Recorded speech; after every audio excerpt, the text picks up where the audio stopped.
এ যুবক ভাই, কিসের এত বাহাদুরি করো?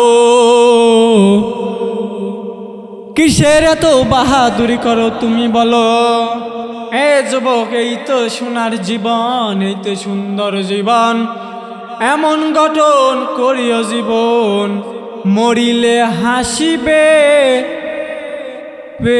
তুমি কাঁদিবে ভুবন। এমন জীবন করিয়া গঠন, কাঁদিবে তুমি হাসিবে ভুবন, এমন জীবন করিও না গঠন। এ যুবক ভাই, জীবনটাকে সুন্দর করো। আমাদের জীবনের শেষ মার্কেট হবে 1530 টাকা। এ যুবক ভাই, ভালো করিয়া শোনো, জীবনের শেষ মার্কেটটা হবে 1530 টাকা। ভাই একটু বলতেছি, মনোযোগ দিয়ে শুনবেন, আমি ছোট্ট মানুষ। ভাই, জীবনের শেষ যে কাপড়টা পরবেন মার্কিন কাপড়, সাদা কাপড়। দুনিয়ার মধ্যে কত রঙে বেরঙে কাপড় পরলাম, এই যে আমি বক্তা হইয়া যে মার্কেটটা পরছি, এই যে পাঞ্জাবি পরছি, এই যে কোটি পরছি, এই কোটি আমাকে মরণের পর দেবে না। আপনি শ্রোতা হইয়া রং বেরঙের জামা পরছেন, এটাও আপনাকে মরণের পর দেবে না। শুধু একটা কাপড় দিবে, সাদা মার্কিন কাপড়। এই মার্কিন কাপড়ের দাম কত জানোনি যুবক? আপনি মৃত্যুর পর যে জীবনের শেষ মার্কেট হবে, এই মার্কেটের সাদা কাপড়টা হবে 950 টাকা। এই যে 950 টাকা হবে, আপনার কবরস্থ করার পর, কবর রাখার পর উপরে যে ছাউনিটা দিবে, কবরের যে ছাউনিটা খাড়াল দিবে, বাঁশের খাড়াল, এই খাড়ালটা বাঁশ আপনার জন্য কিনা হবে 250 টাকা দিয়ে। রে যুবক, মুরব্বী বাবারা, পর্দার আলের মা বোনেরা, ভালো করিয়া শোনে, জীবনের শেষ বাজারগুলো একটু মনোযোগ দিয়ে শোনেন। আতর গোলাপ জল যে আপনার জন্য আনবে 150 টাকা। আতর যে লাগাইবে আপনার জন্য আতর 80 টাকা। সুরমা লাগাইবে, যে সুরমা লাগাইবে, ওই সুরমার দাম হবে 60 টাকা। হ্যাঁ বন্ধু, জীবনের শেষ গোসল করার জন্য যে সাবানটা আপনার জন্য ব্যবহার করবে, ওই সাবানটা কিনবে মাত্র 40 টাকা। এ ভাইরা, আর একবার বলতেছি, মনোযোগ দিয়ে শোনেন, জীবনের কাপড়টা, শেষ কাপড়টা যে কিনবে 950 টাকা, আর বাঁশ কিনবে 250 টাকা, গোলাপ জল কিনবে 150 টাকা, আতর কিনবে 80 টাকা, আর সুরমা কিনবে 60 টাকা, সাবান কিনবে 40 টাকা। এই যে মোট 1530 টাকা। এ যুবক, কিসের অহংকার করো? এ মুরব্বী বাবা, এ পর্দার আলের মা বোনে, কিসের এত অহংকার করো? যার জীবনের শেষ মার্কেটটা হবে 1530 টাকা, তার আবার কিসের এত বাহাদুরি? সময় আছে এখনো, ফেরো রমাজান মাস সামনে, এই রমাজানে শুধরায়া নাও। কিছু কিছু ধনী ব্যক্তিরা, এক বড় লোক, তার সন্তান পরীক্ষায় পাশ করার পর বললে, হুজুর আমার সন্তান পরীক্ষায় ভালো রেজাল্ট করেছে, তাকে অ্যান্ড্রয়েড ফোন দিয়েছে। কি ফোন? বলেন অ্যান্ড্রয়েড ফোন। বললাম আপনার মেয়েটাও ভালো রেজাল্ট করেছে, তার 1.5 মাস আগে একটা অ্যান্ড্রয়েড ফোন দিয়েছি। আবার কিছুদিন পর বললে, হুজুর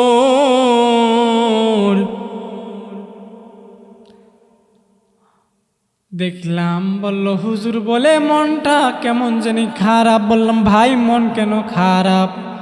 বলে মেয়ে নাই, তার মনে হিজরত করে গেছেন কোথায়।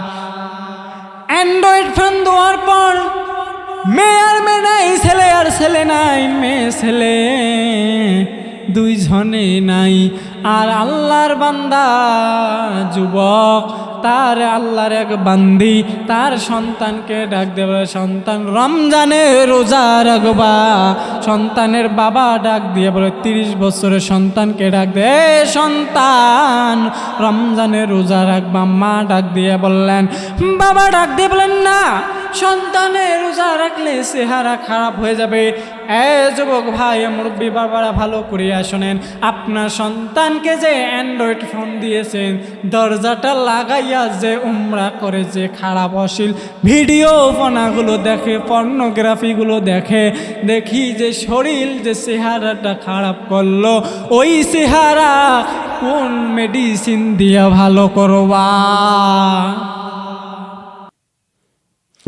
আলহামদুলিল্লাহ, যে কথাটা বলতেছিলাম, যেহেতু সামনে রমজান মাস, রমজান মাসের উপলক্ষে কিছু কথা বলতেছিলাম।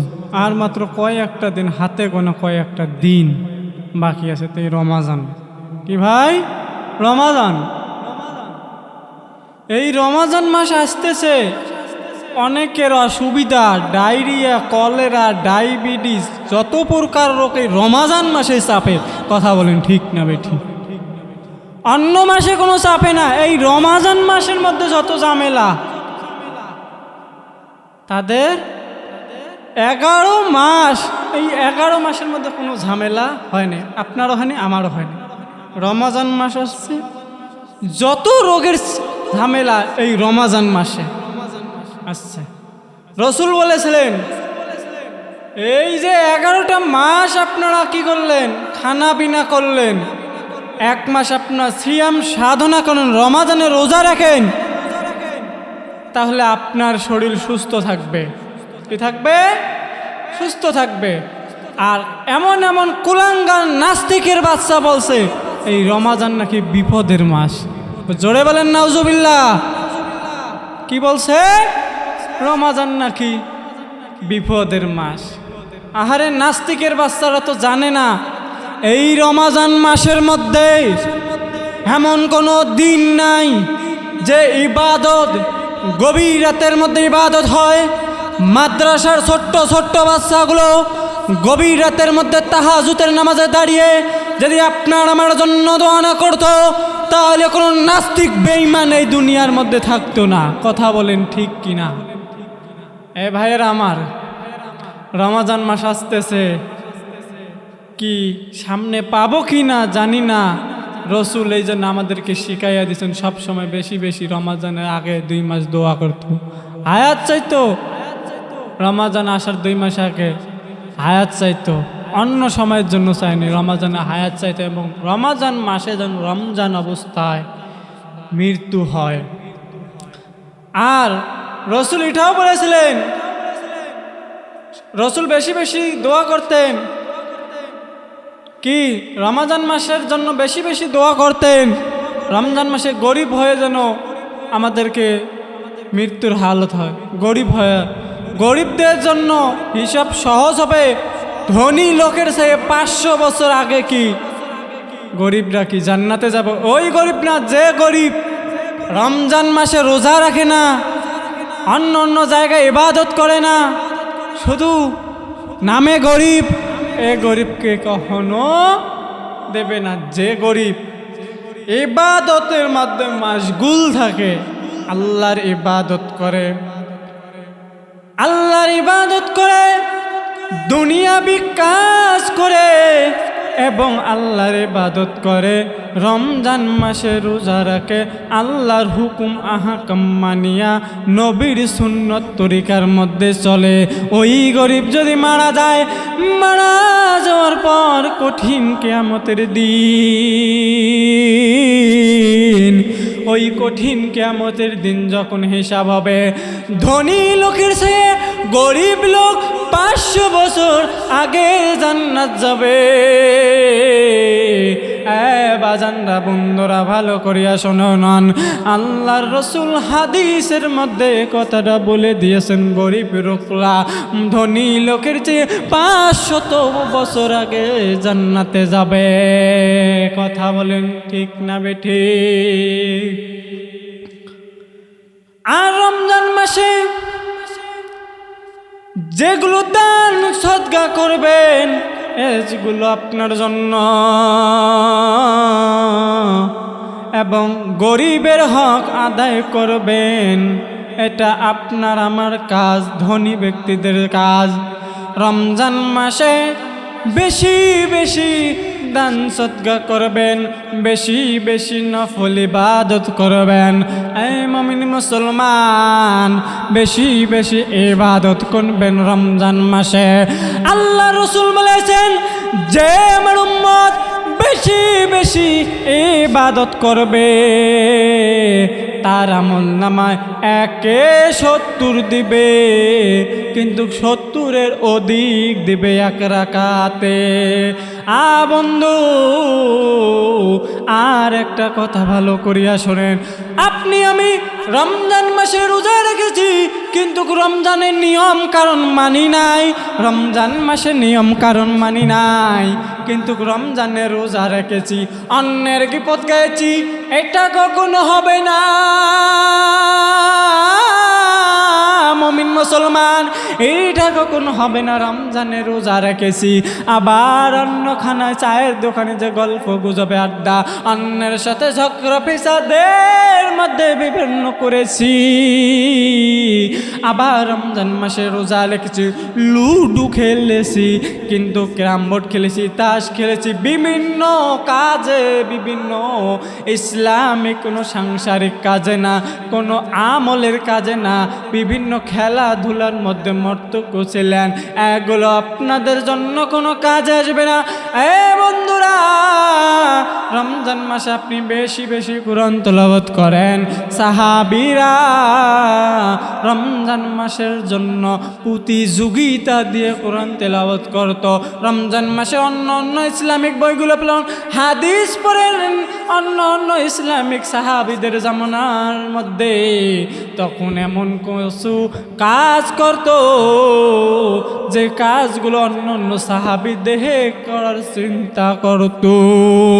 আর তুমি আর আমি এমন কাজ করি যে কাজের মধ্যে কোনো ফ্যাসাদ, দুনিয়াবি কাজের মধ্যে, হয়তো রমজানের মধ্যে রোজা রাখি, সময় যায় না কি করব, লুডো খেলো, আবার সময় যায় না কি করো, বিভিন্ন খেলাধুলায় লিপ্ত থাকো। ওই সময়টুকু তুমি আল্লাহর ইবাদতের জন্য করো, আল্লাহর ইবাদত করো, এবং ওই সময়টুকু তুমি অলি আউলিয়াদের জীবনী পড়ো। তা তুমি করলা না, করলা না। এই দান সদকা তুমি বেশি বেশি করো, আপনার জন্য করো, আপনি যত করবেন তত আপনার নেকি। যখন আপনি অন্যকে, একজন আপনার পাশের একজন গরিব ব্যক্তি রমজানে রোজা রেখেছে কিন্তু ঠিক মতো খাইতে পারে না, আপনি খাইতেছেন, আপনার কোনো কাজে আসতেছে না, রমজানের রোজার জন্য চেহারি খায়, ভালো মন্দ খান, আপনার পাশের লোকটা কি খাইতেছে একটুও তো আপনি খোঁজ খবর রাখলেন না। কঠিন কিয়ামতের দিন আপনাকেও ধরবে আল্লাহ। আর যেগুলো ফেতরা দেওয়া হয় বা আপনার মালের জাকাত দেওয়া হয়, এই জাকাতের বিষয়ে আল্লাহ রসুল বলেছিলেন, আপনার কাছে 100 টাকা আছে, ওই 100 টাকার জাকাত আপনার প্রতিবেশী গরিব লোকটা পায় এবং ওই ধনী লোকের কাছে, গরিব লোকটা পায় ধনী লোকের কাছে আপনার কাছে 100 টাকা আছে, ওই 100 টাকার 2.5 টাকা ওই বৃদ্ধ আপনার পাশের গরিব লোকটা পায়। আবার ওই 100 টাকা থেকে যদি তুমি 2.5 টাকা তাকে যাকাত দিয়ে দাও, তাহলে আপনার হকটা আদায় হয়ে গেল। ওই পাশের গরিব লোকটার প্রয়োজনও খরচ হয়ে গেল। পাশের গরিব লোকটারও কি প্রয়োজন মিটে গেল। আপনার 100 টাকার 2.5 টাকা দিলেন, আপনার কাছে আর 97 টাকা আদানা থাকে। আপনার পাশের লোকটাকে 2.5 টাকা দিলে আপনার কাছে থাকে 97 টাকা 2.5 পয়সা থাকে। এগুলো আপনি জমাইয়া রমজান মাসে আপনার মালের থেকে যাকাত দিয়ে দেন। আপনার পাশে একজন গরিব লোক আছে, ওই লোকটাকে আপনি যাকাত দিয়ে দেন, যে যাকাতের কারণে আপনিও লাভবান এবং উনিও ধন্য হয়ে গেল। আপনিও আপনার যাকাত দিয়ে গেলে আপনিও সুন্দর হয়ে গেলেন, ফ্রেশ হয়ে গেলেন। আর এমন এমন বড় লোক আছে, এমন এমন ধনী আছে, ওই 2.5 টাকার লোভ সামলাইতে পারে না। কথা বলেন ঠিক কিনা? আম্মা জান আয়েশা রাদিয়াল্লাহু তাআলা আনহা বললেন, উনি যখন যাকাত দেবেন, যাকাত দেওয়ার সময় উনি চিন্তা করলেন তার বাড়ির পাশে একটা ধনী লোক, উনিও যাকাত দিলেন। আম্মা জান আয়েশা যখন যাকাত দিলেন তখন কি করলেন? আম্মা জান আয়েশা রাদিয়াল্লাহু তাআলা আনহার যখন পাশে একটা গরিব লোক ছিল, ওই গরিব লোক যখন অসুস্থ, ওই আম্মা জান আয়েশা রাদিয়াল্লাহু তাআলা আনহা পাশের বাড়ির মধ্যে একটা গরিব লোক, ওই গরিব লোক বড় অসুস্থ। তখন আম্মা জান আয়েশা বললেন, খাদেম, তুমি আমি যে যাকাতের টাকাগুলো দিতেছি তুমি ওই গরিব লোক অসুস্থ ব্যক্তিকে দিয়ে আসো। খাদেম, 3টা কথা শোনো, তুমি হাত দিয়ে টাকা দিবা না, তুমি হাত দিয়ে ওনাকে টাকা দিবা না, আবার বলবা না দোয়া চাই, এ কথাও বলবা না। টাকা দিয়ে বলবা না দোয়া করেন, আবার বলবা না এটা যাকাতের টাকা, এটাও বলবা না। আম্মা জান আয়েশা বললেন তার খাদেম কথা অনুযায়ী তাই করল। খাদেম যা বললেন, আম্মা জান তাহলে কিভাবে রাখবো একটু বলে দেন। তখন আম্মা জান আয়েশা বললেন, ওই অসুস্থ ব্যক্তির বালিশের নিচের মধ্যে তুমি টাকাটা রাইখা দাও। কি বললেন? অসুস্থ ব্যক্তির বালিশের নিচের মধ্যে তুমি টাকাটা দিয়ে আসো। তখন ওই খাদেম ওইভাবে দিয়ে আসলেন, টাকাটা বালিশের নিচে রাখলেন। বললেন না এটা যাকাতের টাকা, বললেন না আমার জন্য আমারা দোয়া করেন, এ কথাও বললেন না। আর তুমি আমি কি করি? দুনিয়াবির মধ্যে যাকাত দেয়, মাইক নটকায়, এখানে যাকাতের মাল দেওয়া হয় যাকাত। বাজারের নিম্নমানের কাপড় তুমি যাকাত দাও মাইক লাগিয়া, ওই শুধু ওই গরিব লোকটাকে দাও, স্বামী এবং স্ত্রীকে একটা কাপড় একটা লুঙ্গি দাও, এবং তার খোঁজও রাখো না তার বাচ্চাকে কে দিবে। গরিব লোক স্বামী আর স্ত্রী দুইজনে চিন্তা করলো, আমাদের তো কাপড় হইয়া গেল, আমাদের কাপড় তো যাকাতের হলো, এবং আমার সন্তানের কি হবে এই চিন্তা করিয়া স্বামী স্ত্রী দুইজনে চোখের পানি ছাড়াইয়া ছাড়াইয়া কান্না করে। বন্ধুরা একটু ভালো করিয়া শোনেন, মাগুরার বন্ধুরা ভালো করিয়া শোনেন, যে কথাটা বলতেছিলাম একটু গভীর মনোযোগ দিয়ে শোনেন।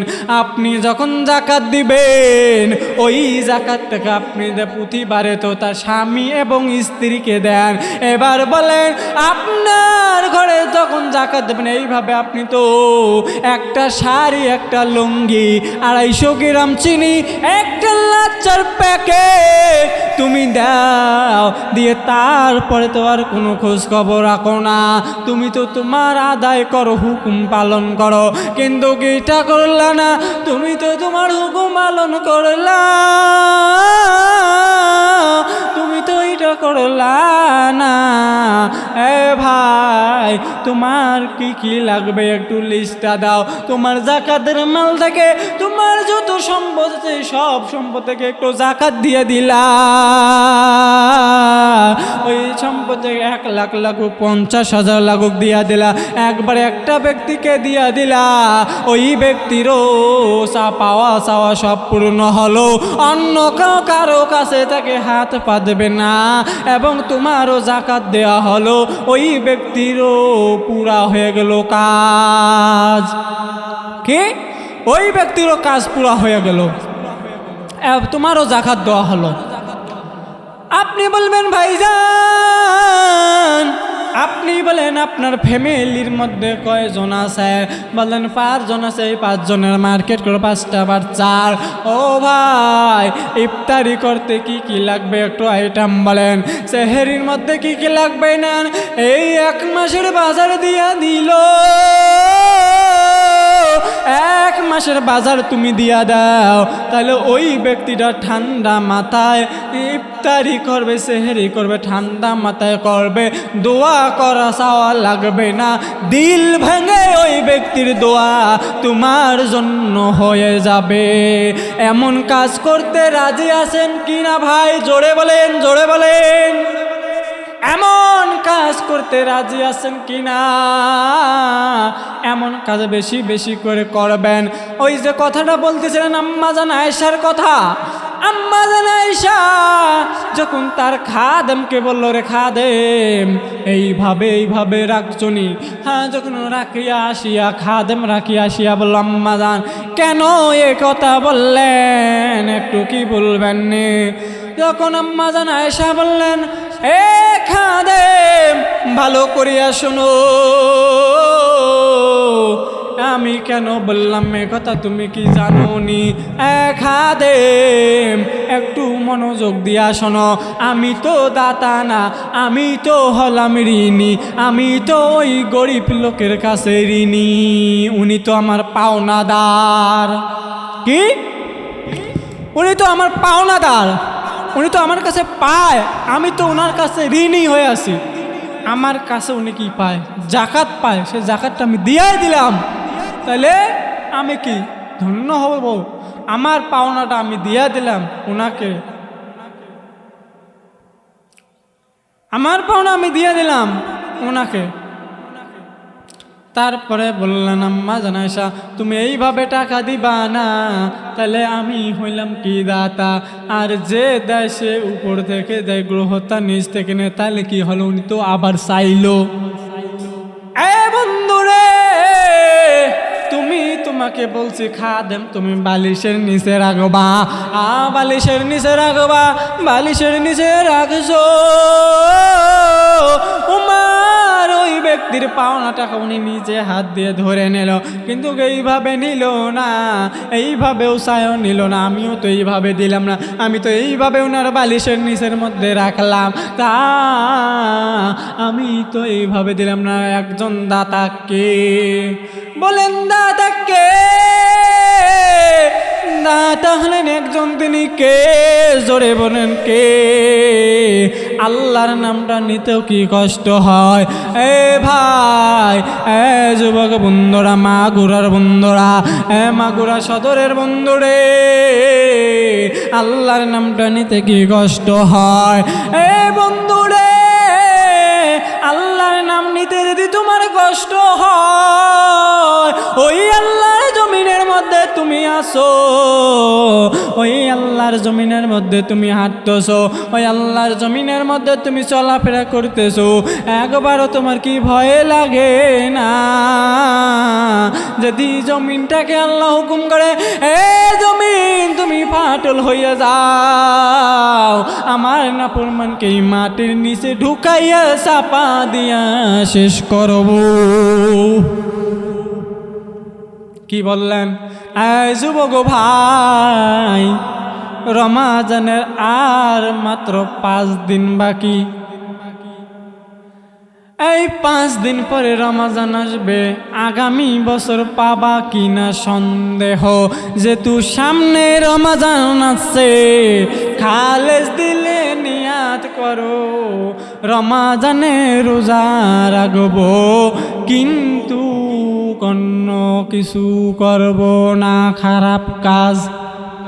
নিয়ত করা যায় যুবক ভাই? জোরে বলে হাত তোলেন। কারা কারা নিয়ত করবেন?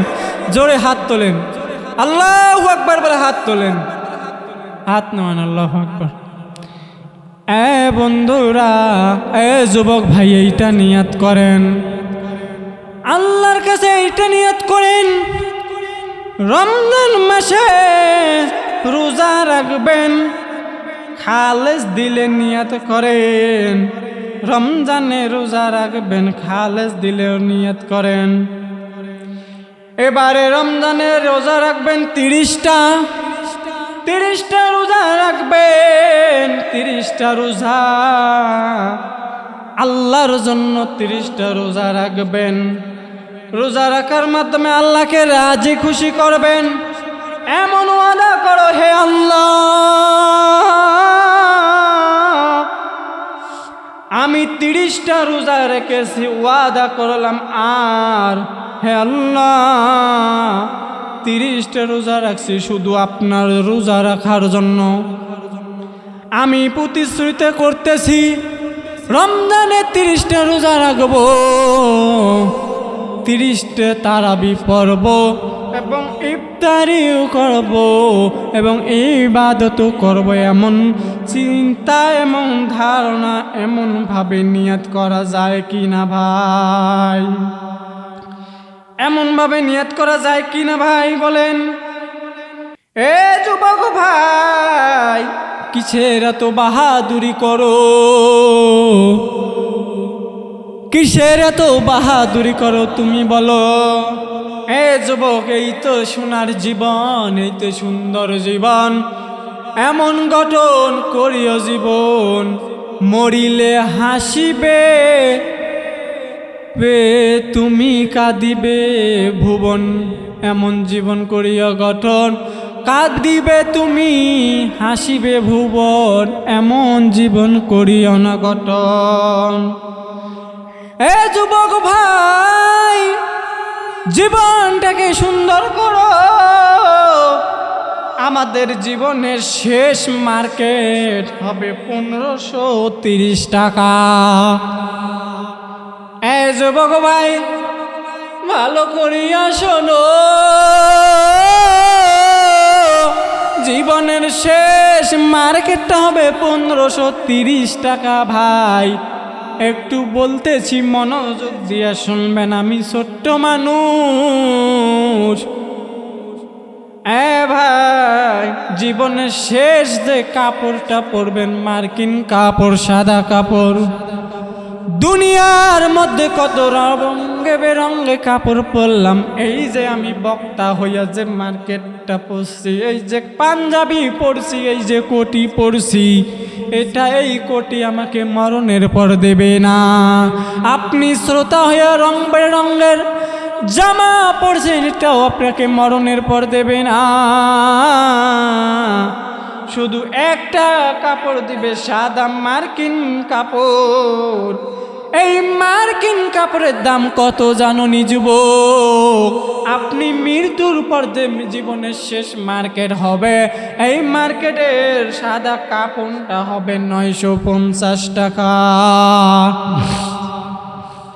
এই যে 950 টাকা হবে, আপনার কবর বন্দোবস্ত করার পর কবর রাখার পর উপরে যে ছাউনিটা দিবে, কবরের যে ছাউনিটা খাড়াল দিবে, বাঁশের খাড়াল, এই খাড়ালটা বাঁশ আপনার জন্য কিনা হবে 250 টাকা দিয়ে। রে যুবক, মুরব্বী বাবারা, পর্দার আলের মা বোনেরা, ভালো করিয়া শোনে, জীবনের শেষ বাজারগুলো একটু মনোযোগ দিয়ে শোনেন। আতর গোলাপ জল যে আপনার জন্য আনবে 150 টাকা, আতর যে লাগাইবে আপনার জন্য আতর 80 টাকা, সুরমা লাগাইবে যে সুরমা লাগাইবে ওই সুরমার দাম হবে 60 টাকা। হ্যাঁ বন্ধু, জীবনের শেষ গোসল করার জন্য যে সাবানটা আপনার জন্য ব্যবহার করবে, ওই সাবানটা কিনবে মাত্র 40 টাকা। এ ভাইরা, আর একবার বলতেছি, মনোযোগ দিয়ে শোনেন, জীবনের কাপড়টা, শেষ কাপড়টা যে কিনবে 950 টাকা, আর বাঁশ কিনবে 250 টাকা, গোলাপ জল কিনবে 150 টাকা, আতর কিনবে 80 টাকা, আর সুরমা কিনবে 60 টাকা, সাবান কিনবে 40 টাকা। এই যে মোট 1530 টাকা। এ যুবক, কিসের অহংকার করো? এ মুরব্বী বাবা, এ পর্দার আলের মা বোনে, কিসের এত অহংকার করো? যার জীবনের শেষ মার্কেটটা হবে 1530 টাকা, তার আবার কিসের এত বাহাদুরি? সময় আছে এখনো, ফেরও রমাজান মাস সামনে, এই রমাজানে শুধরায়া নাও। কিছু কিছু ধনী ব্যক্তিরা, এক বড় লোক তার সন্তান পরীক্ষায় পাশ করার পর বললে, হুজুর আমার সন্তান পরীক্ষায় ভালো রেজাল্ট করেছে, তাকে অ্যান্ড্রয়েড ফোন দিয়েছে। কি ফোন?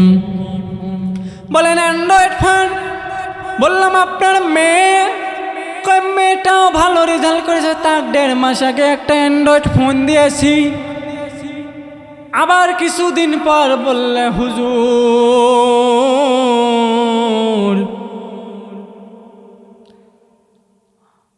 দেখলাম, বলল হুজুর বলে মনটা কেমন জানি খারাপ। বললাম ভাই মন কেন খারাপ? বলে মেয়ে নাই, তার মনে হিজরত করে গেছেন কোথায়। অ্যান্ড্রয়েড ফোন দেওয়ার পর মেয়ে আর মেয়ে নাই, ছেলে আর ছেলে নাই, মেয়ে ছেলে দুইজনে নাই। আর আল্লাহর বান্দা যুবক, তার আল্লাহর এক বান্দি তার সন্তানকে ডাক দেবে, সন্তান রমজানে রোজা রাখবা। সন্তানের বাবা ডাক দিয়ে বলে, 30 বছরের সন্তানকে ডাক দে, সন্তান রমজানে রোজা রাখবা। মা ডাক দিয়ে বললেন, বাবা ডাক দিয়ে বলেন, না, সন্তানের রোজা রাখলে চেহারা খারাপ হয়ে যাবে। যুবক ভাই, মুরব্বী বাবারা, ভালো করিয়া শোনেন, আপনার সন্তানকে যে অ্যান্ড্রয়েড ফোন দিয়েছেন, দরজাটা লাগাইয়া যে উমরা করে, যে খারাপ অশ্লীল ভিডিও ফোনাগুলো দেখে, পর্নোগ্রাফিগুলো দেখে, দেখি যে শরীর যে চেহারাটা খারাপ করলো, ওই চেহারা কোন মেডিসিন দিয়ে ভালো করবা? কোন মেডিসিন দিয়ে চেহারা ভালো করবা? ওদিকে বাঁধে দিলাম, রমজানে রোজা রাখলে কোনো ক্ষতি হবে না। স্বাস্থ্য বিজ্ঞানীরা, ডাক্তাররা বলে রমজানে রোজা রাখলে মানে অন্য দিনের চেয়ে অন্য মাসে যেমন একটা মেশিন যখন ওয়ার্লিং করলে যেরকম সুন্দর মোটিফাই হয়, 12 মাসের মধ্যে 11 মাস আপনি খাইলেন, 1 মাসে যে সিয়াম সাধনা পালন করলেন, সিয়াম সাধনা করলেন, আপনার জীবন, আপনার মন, আপনার দেল, আপনার শরীরটা সুন্দরভাবে নতুন রূপে রূপান্তরিত হলো। কথা বলেন ঠিক কিনা? রমজানে রোজা রাখলেন, আপনার সুন্দর হয়ে গেল। আর এখনকার যুবক রমজান মাসে যেহেতু সেহেরি খাওয়াই লাগে, অন্য কোনো কাজ নাই, তখন রমজানে প্রেমিক প্রেমিকার সাথে কথা বলে মেসেঞ্জারে, হোয়াটসঅ্যাপে, ইমুতে, বিভিন্ন সিস্টেমে কথা বলে। গভীর রাতের মধ্যে সেহরি খাওয়ার পর মেসেঞ্জারে সেটিং করে যুবক আর যুবতী বলে, হ্যালো জান কেমন আছো, এই কথা বলে বলে হ্যালো জান কেমন আছো, ওপার থেকে আসে হ্যাঁ হাই জান কেমন আছো, বলে ভালো আছি। একজন আর একজনের প্রেমে পাগল। এই রমজান মাসের মধ্যে ইবাদত না করে, রমজানে তাহাজ্জুদ তো দূরের কথা, ইবাদত না করে সে কি করলো, ইবাদত না করে প্রেমিক আর প্রেমিকা দুইজনে ফেসবুকে মেসেঞ্জারে সেটিং করে হ্যালো জান কেমন আছো। এমন কুলাঙ্গার, এমন বেঈমান, এমন কিনা বাংলার জমিনে অনেকে আছে, কিন্তু এই মাগুরার যুবকরা ভালো কথা বলে না, এখানেও আছে। বন্ধুরা, আর আপনি আমি কি করলাম? এই 12টা মাসের সে সবচেয়ে দামি মাস হলো রমজান মাস। সপ্তাহের মধ্যে সবচেয়ে দামি দিন হলো শুক্রবার। এই আল্লাহর বান্দারা, যুবক বন্ধুরা ভালো করিয়া শোনেন। এক আল্লাহর বান্দা গরিব, বড় অসহায়, দিন মজুরের কাজ করে। আল্লাহর বান্দার ফ্যামিলির সব পরিবারে বিবিও রোজা রাখছে, তার 4-5টা সন্তান, ছোট্ট ছোট্ট সন্তানগুলো রোজা রাখছে। আল্লাহর বান্দার বড় টেনশন হয়, এই যখন রমজানে রোজা রাখছে, এই সন্তানগুলো রোজা রাখছে, যখন রমজানে যখন সেহরি খায় সন্তানগুলো রোজা রাখছে, ইফতারি করাবো কি দিয়া, এই চিন্তা করে আল্লাহর বান্দার প্রেশান হয়ে গেল, চিন্তায় প্রেশান হয়ে ঘামতে ঘামতে অবস্থা খারাপ। আমরা স্বামী স্ত্রী দুইজন না হে পানি দিয়ে ইফতারি করে নিলাম, কিন্তু আমার সন্তান, এই ছোট্ট ছোট্ট সন্তানগুলোকে কি দিয়ে ইফতারি করব? এই শরমে আল্লাহর বান্দা চিন্তা করতেছে, চিন্তা করতে করতে হঠাৎ করিয়া তার পাশে একটা বড় লোকের বাড়ি, আল্লাহর বান্দা এক মুসলমানের বাড়ি। আমি মুসলমান বাড়ির মধ্যে গেল, যে ডাক দিয়ে বলো, রে ভাই কিছু টাকা দিবানি, আমার সন্তানগুলো রমজানে রোজা রাখছে আমার সন্তানগুলো, ওই সন্তানগুলো ইফতারি কিনে দিব, একটু কি টাকা ধার দিবানি, আমি 2-1 দিনের মধ্যে তোমার টাকাগুলো ফেরত দিয়া দেব। ওই আল্লাহর বান্দা কি করলো? আল্লাহর বান্দা বলল, না না, তোমাকে টাকা দেব না, তুমি হলে গরিব, তোমাকে আমি কিভাবে টাকা দেব, তুমি তো আমাকে ফিরাইয়া দিতে পারবা না। এই কথা বলি আল্লাহর বান্দা তাড়াইয়া দিল। এই বড় লোক ব্যক্তি, এই বড় লোক মুসলমান তাড়াইয়া দিল। ওই আল্লাহর বান্দা গরিব, ফিরাইয়া মালিকের কাছে ডাক দিয়ে বলে, মালিক, ও মালিক, কেন আমার গরিব বানাইছো, কেন আমার গরিব বানাইছো? আমি গরিব হইয়া এই সন্তানগুলোকে কিভাবে আমি বুঝাবো? ও আল্লাহ, ওই সন্তানগুলোকে আমি কিভাবে বুঝাবো? আমি যে গরিব, আমার যে টাকা নেই, পয়সা নাই, এগুলো তো সন্তান বুঝবে না।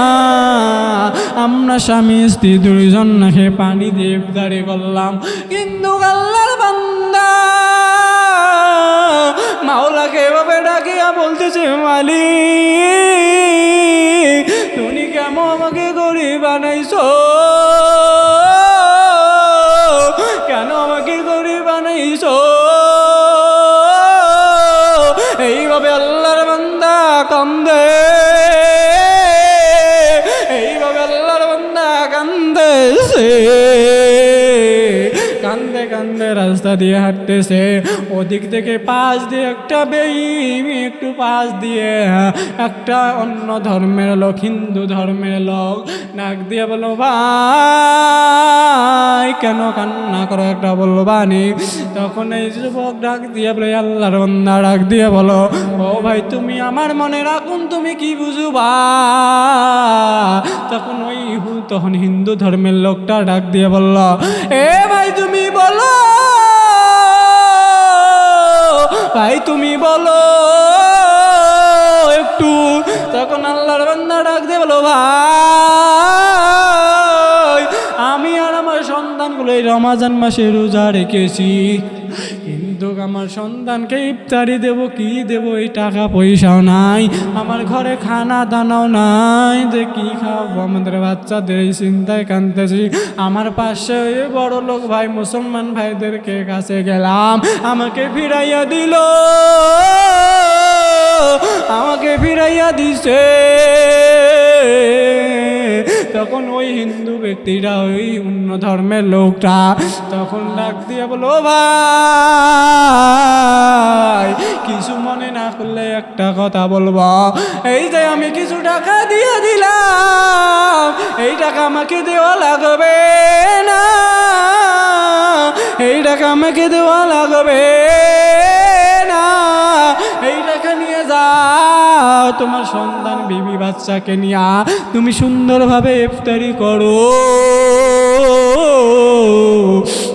এই কথা বলে চলে গেলেন। আল্লাহর বান্দা গরিব ব্যক্তি কি করলো? আল্লাহর বান্দা যখন ওই টাকাগুলো নিয়ে ইফতারি করলো, বাজার করলো, বাজার করিয়া তখন ঘরের মধ্যে নিয়ে যা সুন্দরভাবে করে ইফতারি করে, ইফতারি সামনে নিয়ে কিন্তু দোয়া কবুল হয়। অন্য সময় কিন্তু ইফতারি সামনে নিয়ে যে দোয়া করবেন সেই দোয়া কবুল হয়, এবং মাজলুমের দোয়া কবুল হয়, মুসাফিরের দোয়া কবুল হয়, এবং ওই ব্যক্তির তিন ব্যক্তির দোয়া কবুল হয় রে বান্দা। যখন আল্লাহর বান্দা গরিব মানুষ বলবে, কি বলবে যখন ওই হিন্দু মানুষের জন্য, অন্য ধর্মের মানুষের জন্য কি দোয়া করবে ভাবতে পারে না, ভাবতে ভাবতে যখন দোয়া করলো, আল্লাহ ওই যে ব্যক্তি আমাকে সহযোগিতা করলো তাকে হেদায়েতের নূর পরে দাও, আল্লাহ তার হেদায়েতের নূর তার কলবের মধ্যে ঢুকাইয়া দাও। ওই আল্লাহর বান্দা তার পাশে যে বড় লোক, ওই মুসলমান ব্যক্তিরা ঘুমাইয়া গেছে। এ বন্ধু, ওই আল্লাহর বান্দা যখন ঘুমাইয়া গেছে, এ বন্ধু ঘুমাইয়া যা স্বপ্নের মধ্যে দেখছে যে কিয়ামত, কিয়ামত, কিয়ামত, কিয়ামত, কিয়ামতের মধ্যে কঠিন রোদ, কোনো জায়গার মধ্যে ছায়া নাই। ওই যে দূরের মধ্যে একটা দেখা যায়, ওই দূরের মধ্যে একটা ঘর, সুন্দর একটা বিল্ডিং দেখা যায়। ওই বিল্ডিং এর মধ্যে যায় বলছে, ভাই একটা বিল্ডিং এর মধ্যে ঢুকতে যাও, গেটের মধ্যে দারোয়ান আটকাইছে, নাক দিয়ে বলে, ভাই তোমাকে তো ঢুকতে দেওয়া যাবে না, বাড়ির মালিক ছাড়া এখানে কেউ ঢোকা এলাও না। তখন আল্লাহর বান্দা বলে, এই বাড়ির মালিককে? তখন ওই দারোয়ান ডাক দেব, ওই যে গেটে নাম লেখা আছে। তখন আল্লাহর বান্দা ডাক দিয়ে বলে, ওই বড় লোক ডাক দিয়ে বলে, ভাই আমি তো আরবি পড়তে জানি না। তখন ওই গেটের দারোয়ান ডাক দিয়ে বললে, যে দান সদকা করে তার জন্য এই ঘরটা, তোমার জন্য না। তখন ওই আল্লাহর বান্দা, বড় লোক বান্দা মুসলমান, একটা চিৎকার দিয়ে ঘুম থেকে উঠে চোখ ভাইয়া ভাইয়া পানি পড়ে। তখন ঘুম থেকে উঠিয়া দৌড় দিয়া ওই যে মুসলমানের বাড়ির মধ্যে যায়, মুসলমানের পাশে মুসলমানের বাড়ি। তখন মুসলমান ভাইকে ডাক দেয়, ওই গরিব লোকটাকে ডাক দিয়া বলে, ও ভাই তুমি আমার কাছ থেকে কত টাকা নাও, আমি তোমাকে যত টাকা লাগে দিব, তুমি আমার কাছে টাকা নাও। এ ভাই তুমি আমার কাছে যত টাকা লাগে নাও। তখন ওই গরিব লোকটা ডাক দিয়ে বলে, না না, আমার তো কোনো টাকার প্রয়োজন নাই, আমার তো টাকা দিয়েছে। তখন ওই মুসলমান বড় লোক ব্যক্তি ডাক দিয়ে বলল, ও ভাই বলো, তোমাকে কে টাকা দিয়েছে একটু বললো বাণী। তখন ডাক দিল, ওই পাশের গ্রামের এক হিন্দু ভাই আমাকে টাকা দিয়েছে, ওই হিন্দু ভাই আমাকে টাকা দিয়েছে। দৌড় দিয়ে তখন হিন্দু ভাইয়ের বাড়িতে ডাক দিয়ে বলো, ভাই তুমি আমাকে যত টাকা দিচ্ছ সব টাকা তুমি নিয়ে নাও। তখন হিন্দু ভাই ডাক দিয়ে বলেন, না না না, আমি তো টাকা নেব না, আমি তো টাকা নেব না। বলছে, না তোমার হাতে ধরি পায়ে ধরি নাও। তখন ওই হিন্দু ব্যক্তি ডাকছে, কেন তুমি কি ওই ঘর জান না, ওই ঘর দেখছো, এখন কি ঘর দেখে কি আমাকে টাকা দিতে আসছো? তখন ডাক দিয়ে বললে, ভাই আমি তো ঘর দেখলাম ওই স্বপ্নের মধ্যে, আবার তুমি কিভাবে জানো? এ ভাই তুমি কিভাবে জানো? তখন ডাক দিয়ে বলে হিন্দু ব্যক্তি, তুমি তো হিন্দু। তখন ওই ব্যক্তি ডাক দিয়ে বলে, না না, আমাকে হিন্দু বলবা না, আমি স্বপ্নের মধ্যে আমার নবী আমাকে আছে, ওই মদিনাওয়ালা ব্যক্তি আমাকে আসিয়া আমাকে কালেমা পড়াইয়া যে ঘর আমাকে দান করেছে, ওই ঘরটাকে আমাকে দেখাইয়া দিয়াছে। এ মুমিন মুসলমান,